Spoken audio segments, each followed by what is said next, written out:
इस वीडियो में कुछ न्यूमेरिकल्स सॉल्व करेंगे।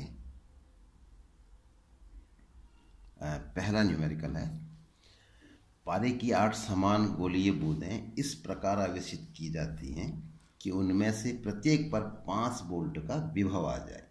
अब यदि इन बूंदों को मिलाकर एक बड़ी गोलीय बूंद बना दी जाए तो उसका विभव कितना होगा, ये ज्ञात करना है। तो धारिता से संबंधित सवाल है। तो धारिता से संबंधित सूत्र Q बराबर CV, इसका हमको अधिकांश स्थानों पर मात्र इसी सूत्र का ज़्यादातर उपयोग करना है। तो यहाँ पर हम क्या करेंगे, दो तरह की बूंदों का जिक्र किया गया है, छोटी बूंद, बड़ी बूंद। तो छोटी बूंद के लिए स्मॉल अल्फ़ाबेट्स का उपयोग करेंगे और बड़ी बूंद के लिए कैपिटल अल्फ़ाबेट्स का उपयोग करेंगे। जो भी संकेत हैं, Q आवेश के लिए Q है, धारिता के लिए C है, विभव के लिए V है, त्रिज्या के लिए R संकेत यूजुअली जो यूज किए जाते हैं उनका उपयोग होगा। तो बड़ी बूंद का विभव हमको ज्ञात करना है। तो विभव का सूत्र होगा V बराबर Q बटा C। Q बराबर CV, उसी सूत्र का उपयोग करते हुए ये प्राप्त होगा, V बराबर Q बटा C। तो Q बड़ी बूंद का आवेश होगा और C बड़ी बूंद की धारिता होगी। अब क्योंकि छोटी बूंदों से मिलकर बड़ी बूंद बन रही है, तो बड़ी बूंद पर आवेश की मात्रा छोटी बूंदों पर आवेश की मात्राओं को जोड़कर प्राप्त होगी। अब बूंदें सब एक जैसी हैं, तो एक बूंद के आवेश को अगर हम 8 से गुणा कर दें तो उसका 8 गुना प्राप्त हो जाएगा। तो इस तरीके से capital Q is equal to 8 times small q।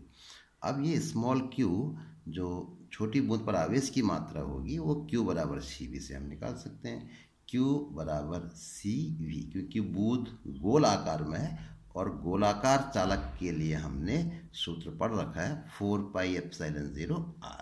तो इस तरीके से C का मान हो जाएगा 4πε0r और गुणा V। ये तो Q का मान हो गया। हमको बड़ी बूंद का विभव निकालना है, V बराबर Q बटा C। तो दोनों पर जाते हैं, Q का मान क्या होगा, C का मान क्या होगा। ऐसे C तो सिंपल है, 4πε0 कैपिटल R हो जाएगा। अब इसका मान हमको ज्ञात करना है। तो अब जैसे सवाल में लग रहा है, हमको देखने से पता लग रहा है ये स्मॉल r और कैपिटल R हैं, इनमें अगर हमको संबंध प्राप्त हो जाए तो ये आसानी से हल हो जाएगा। तो इनमें संबंध जो है वो आसानी से स्थापित हम कर सकते हैं, क्योंकि छोटी बूंदों से बड़ी बूंद बन रही है। तो बड़ी बूंद का जो आयतन होगा वो 8 छोटी बूंदों के आयतन के बराबर होगा। अब बूंदें क्योंकि गोल आकृति में है और गोले का आयतन होता है 4/3 πr3, तो बड़ी बूंद के लिए कैपिटल R, छोटी बूंद के लिए स्मॉल r का उपयोग करेंगे। एक बूंद के आयतन को 8 से गुणा कर देंगे तो 8 बूंदों का आयतन हमको प्राप्त हो जाएगा। तो इसको आप सॉल्व कर लेते हैं। 4/3 π से 4/3 π कट गया, r³ बाईं ओर बचा और 8 स्मॉल r³ दाहिनी ओर बचा। तो अगर घनमूल इसका निकाल लें तो ये प्राप्त होगा r बराबर 2r। कैपिटल R और स्मॉल r में ये संबंध हमको प्राप्त हो जाएगा। अब सवाल को सॉल्व करते हैं। ये हमारा अभी तक ये वाला जो दाहिनी ओर का जो पोर्शन है, ये तो हमने एक सोचा था शुरू में कि क्या हमको करना चाहिए। तो अब इसका जो सॉल्यूशन है वो यहाँ से है, बड़ी बूंद का आयतन 8 छोटी बूंदों का आयतन। अब जो है Q बराबर CV मान रख देंगे 4πε0r, क्योंकि 5 वोल्ट तक बूंद को आवेशित किया गया है, इतना आवेशित किया गया है कि उसका विभव 5 वोल्ट पर आ जाए। तो V बराबर 5 वोल्ट रख दिए। बड़ी बूंद पर अगर आए अब, तो बड़ी बूंद का विभव V बराबर Q बटा C। तो Q का मान क्या होगा, छोटी बूंद का आवेश जो हमने ऊपर निकाल रखा है उसको 8 से गुणा कर देंगे और बट्टा C बड़ी बूंद का की धारिता, तो 4πε0r हो जाएगी। अगले स्टेप में कैपिटल R का मान रख देते हैं 2 टाइम्स स्मॉल r। अब इसको अगर सॉल्व करें तो 4πε0 कट जाएगा, r से r कट जाएगा, 8 पंजे 40 और नीचे 2, यानी कि 20 वोल्ट मान हमको प्राप्त हो जाएगा। तो इस तरीके से बड़ी बूंद का विभव जो है वो 20 वोल्ट। दूसरा न्यूमेरिकल देखते हैं। धातु के 2 आवेशित गोलों की त्रिज्याएं दे रखी हैं, 15 सेंटीमीटर और 10 सेंटीमीटर है, और प्रत्येक पर आवेश 150 माइक्रोकूलम का धन आवेश है, ये कह रहा है। यदि चालक द्वारा दोनों गोलों को जोड़ दिया जाता है, गणना कीजिए। जोड़ने के पश्चात गोलों का उभयनिष्ठ विभव तथा प्रत्येक गोले पर आवेश की मात्रा हमको ज्ञात करनी है। तो जैसा हमने सैद्धांतिक वाले पक्ष में देखा था, जब उसको सॉल्व किया था हमने, तो वहाँ पर दो आवेशों को जोड़ते हैं तो आवेश का प्रवाह होता है ऊंचे विभव से नीचे विभव की ओर, धनावेश की अगर हम बात करें, जिससे रिलेटेड सवाल है, और तब तक होता है जब तक कि दोनों के विभव समान न हो जाएं। तो उसी तथ्य का उपयोग करना है इस न्यूमेरिकल को सॉल्व करने में। और जब विभव समान हो जाएंगे तो आवेशों का पुनर्वितरण हो जाता है, यानी कि शुरू में जो आवेश थे वो मान अब बदल जाएंगे। तो जोड़ने के बाद अंत में जो मान होते हैं उसको हम Q1 डैश Q2 डैश कह देते हैं। तो उभयनिष्ठ विभव का जो सूत्र होगा क्या हो जाएगा, सूत्र वही है Q बराबर CV, तो V बराबर Q बटा C। तो जोड़ने के बाद जो उभयनिष्ठ विभव है वो जोड़ने के बाद आवेश और जोड़ने के बाद धारिता के अनुपात के बराबर होगा। अब जोड़ने के बाद जो कुल आवेश होगा, दोनों आवेश जुड़ जाएंगे और धारिताएं भी दोनों की जुड़ जाएंगी। अब Q1 और Q2 के मान तो सवाल में सीधे सीधे दिए हैं, 150 माइक्रो कुलाम, तो उसको कुलाम में कन्वर्ट कर लेंगे जब इस सूत्र में रखेंगे। अब C1 और C2 के मान हमको जो है वो निकालने पड़ेंगे। तो क्योंकि गोलाकार चालकों की बात हो रही है तो सूत्र होगा C बराबर 4πε0 R। दोनों की त्रिज्याएं दे रखी हैं, तो इस सूत्र का उपयोग करते हुए हम दोनों के लिए धारिताओं के मान की गणना कर सकते हैं। अब यहाँ पर थोड़ा सा ध्यान ये देना है, ये जो कांस्टेंट होता है 1/4πε0, इसका मान हमको पता होता है 9.0 10 की घात 9 MKS यूनिट में। अब यहाँ पर हमको मान रखना है 4πε0 का, तो भिन्न को पलट देंगे।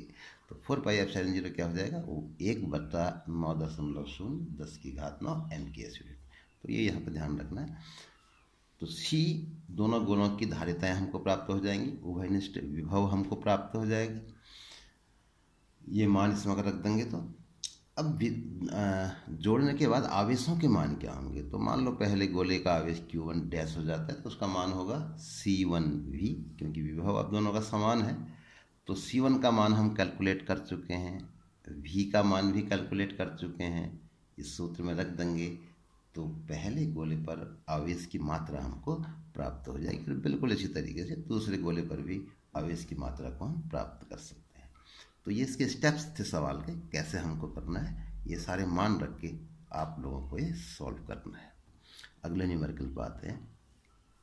0.000004 माइक्रोफैरेड धारिता के समांतर प्लेट संधारित्र को बनाने में कागज के कितने क्षेत्रफल की आवश्यकता होगी यदि कागज का परावैद्युतांक 2.5 और मोटाई 0.025 मिलीमीटर। मात्रकों पर ध्यान देना है, ε0 का मान जो है वो दिया हुआ है। तो क्योंकि समांतर प्लेट संधारित्र से रिलेटेड सवाल है तो उसी सूत्र का उपयोग होगा। परावैद्युत के वाले संधारित्र की धारिता का सूत्र होता है C बराबर ε0 KA/D। अब थोड़ा सा हमको सोचना है इस सवाल में कि जो कागज़ का उपयोग करना है कहाँ पर होगा। वास्तव में क्या होगा, दो प्लेटें, उन प्लेटों के बीच में हमने परावैद्युत के रूप में कागज़ का उपयोग करना है। तो कागज़ का जो क्षेत्रफल होगा वो प्लेटों के क्षेत्रफल के बराबर होना चाहिए, क्योंकि दो प्लेटों के बीच में कागज़ रखना है हमें, तो वो एक परावैद्युत का कार्य कर रहा है। तो सीधे सीधे यही चीज़ मेन है इसमें कि कागज़ का जो क्षेत्रफल होगा वो प्लेट के क्षेत्रफल के बराबर होगा। और दूसरा, दो प्लेटों के बीच में कागज़ आ रहा है तो इसका मतलब कागज़ की जो मोटाई होगी वो दोनों प्लेटों के बीच की दूरी के बराबर होगी। तो यही मेन चीज़ है सवाल में। तो आवश्यक कागज़ का क्षेत्रफल प्लेट के क्षेत्रफल के बराबर तथा कागज़ की मोटाई प्लेटों के बीच की दूरी के बराबर होगी। तो ए के लिए सूत्र को आप बदल लेंगे, जो धारिता का सूत्र हमने ऊपर लिखा है हो जाएगा C गुणा D बटा ε0 K। ये सारे मान हमको रखने हैं, MKS पद्धति में रखने हैं, ये ध्यान देना है। तो C का मान सवाल में माइक्रोफैरेड में दे रखा है, उसको हमने फैरेड में बदल दिया। 10 की घात 6 से गुणा कर देंगे तो फैरेड यानी कि MKS पद्धति में बदल जाएगा। ऐसे ही D का जो मान है वो मिलीमीटर में दे रखा है सवाल में, इसको हमें मीटर में बदलना होगा। तो 1000 से भाग दे देंगे मिलीमीटर को मीटर में बदलने के लिए, तो 1000 का मतलब 10 की घात 3, तो 10 की घात ऋण 3 से गुणा कर देंगे। और नीचे एप्सिलॉन 0 का मान है और के का मान है, ये मान रखें और इसको सॉल्व किया है। तो इसका जो मान प्राप्त होता है वो ये मान प्राप्त होता है 4.5 गुणा 10 की घात ऋण 3 मीटर स्क्वायर। तो इतने कागज की हमको आवश्यकता होगी। अगले न्यूमेरिकल पे आप आते हैं। चित्र में एक निकाय दिखाया गया है कई संधारित्रों को जोड़ के। तो इसकी हमको धारिता निकालनी है, तुल्य धारिता निकालनी है, और साथ में 5 माइक्रोफैरड धारिता के संधारित्र पर आवेश की मात्रा निकालनी है।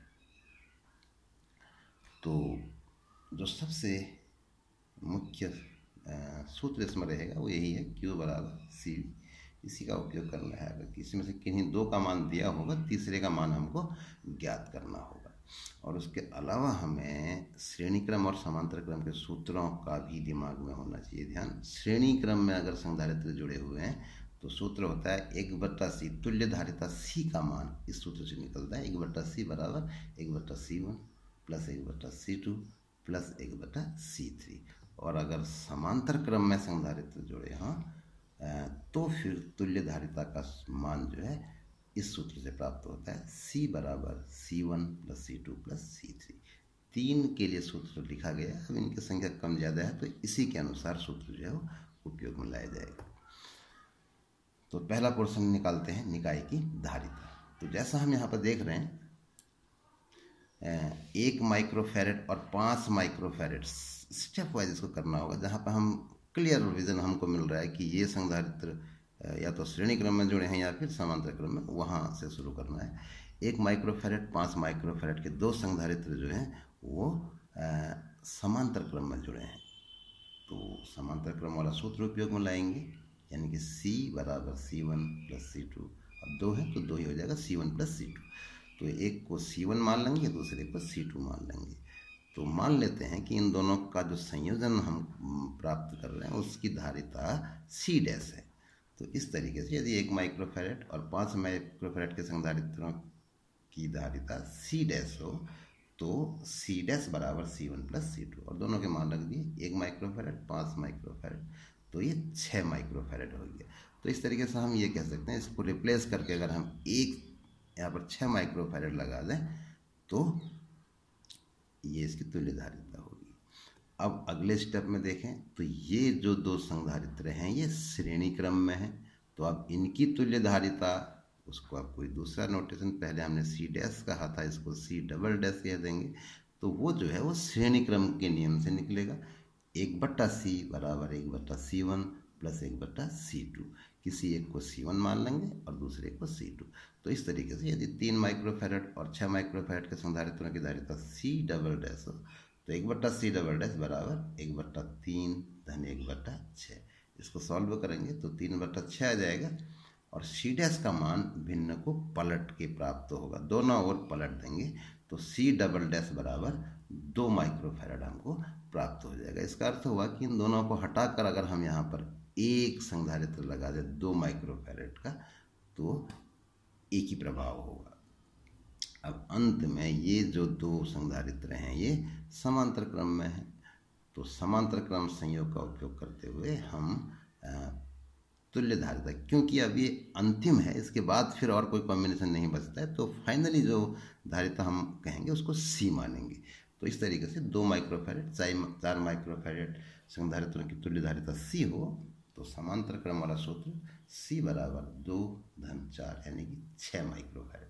तो इस तरीके से इस निकाय की तुल्य धारिता 6 माइक्रोफैरड हमको प्राप्त हुई। अब इसके दूसरे पोर्शन पर आते हैं, 5 माइक्रोफैरड धारिता के संधारित्र पर आवेश।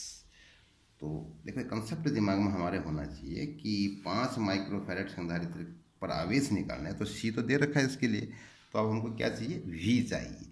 तो अब कंसेप्ट हमारा ये होना चाहिए कि 5 माइक्रोफैरड संधारित्र की प्लेटों के बीच विभवांतर कैसे प्राप्त होगा। तो उसके लिए अब हमें अपने कॉमन सेंस का उपयोग करना है। तो यहाँ पर अगर हम देखें, जो अंत में हमको स्थिति प्राप्त हुई थी, तुल्य धारिता 2 माइक्रोफैरड प्राप्त हुई थी, 6 माइक्रोफैरड प्राप्त हुई थी, और यहाँ पर जो है 6 वोल्ट का विभवांतर लगा था। ठीक होगी। तो अंत में ये स्थिति प्राप्त हुई थी। ऊपर वाली जो ब्रांच थी उसमें 2 माइक्रोफैरेड तुल्य धारिता थी और नीचे वाली ब्रांच में 4 माइक्रोफैरेड। पूरे निकाय की 6 माइक्रोफैरेड थी। अंत में जो हमने निकाला था, यहाँ पे अब हमसे एक स्टेप पहले वाले में आ रहे हैं, ये स्थिति थी। तो अगर हम देखें यहाँ पे, तो 2 माइक्रोफैरेड संधारित्र के लिए अगर देखें हम, तो इसकी धारिता तो हो गई 2 माइक्रोफैरेड और इसके सिरों के बीच विभवांतर 6 वोल्ट लगा है, दिख रहा है इस चित्र में।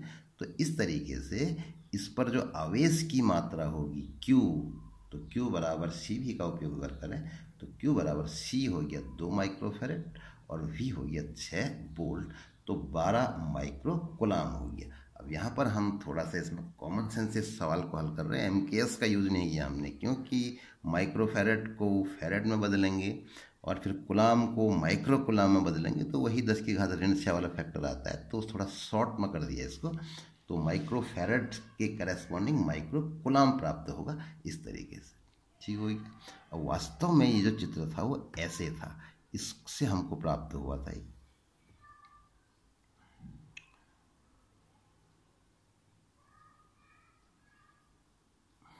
ठीक हो गया, ये चित्र था। उससे पहले जो हमको 2 माइक्रोफैरेड प्राप्त हुआ था, इसका कॉम्बिनेशन था वो।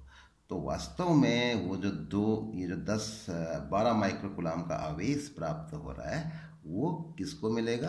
3 माइक्रोफैरेड के संधारित्र को मिलेगा। तो इस तरीके से 3 माइक्रोफैरेड के संधारित्र के लिए अगर हम देखें यहाँ पर अब, तो क्या हो जाएगा? Q बराबर 12 माइक्रोकुलाम और C बराबर 3 माइक्रोफैरेड। तो हमको इसके लिए V का मान प्राप्त हो जाएगा, V बराबर Q बटा C। तो 12 माइक्रोकुलाम बटा 3 माइक्रोफैरेड। तो यहाँ पर भी हमने इसको शॉर्ट में ले लिया, क्योंकि दोनों में वही 10 की घात ऋण 6 वाला फैक्टर होता है। तो शॉर्ट में ऐसे भी कर सकते हैं। तो ये आपका आ गया हल करके 4 वोल्ट। तो इस तरीके से 3 माइक्रोफैरेड संधारित्र की प्लेटों के बीच विभवांतर 4 माइक्रोफैरेड है।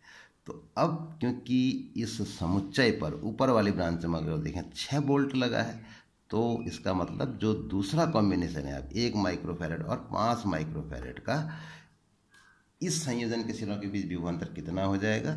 6 में से 4 कम हो गया, 2 वोल्ट हो जाएगा। तो यही 2 वोल्ट 5 माइक्रोफैरेड के सिरों के बीच भी है। तो इस तरीके से 5 माइक्रोफैरेड संधारित्र के लिए अगर हम देखें, इसके लिए क्या है? C बराबर है 5 माइक्रोफैरेड, V बराबर है 2 वोल्ट। तो Q बराबर CV का उपयोग करते हुए हम Q का मान निकालेंगे, Q बराबर 10 माइक्रोकुलाम। तो इस तरीके से 5 माइक्रोफैरेड संधारित्र पर आवेश की मात्रा हमें ज्ञात हो जाएगी।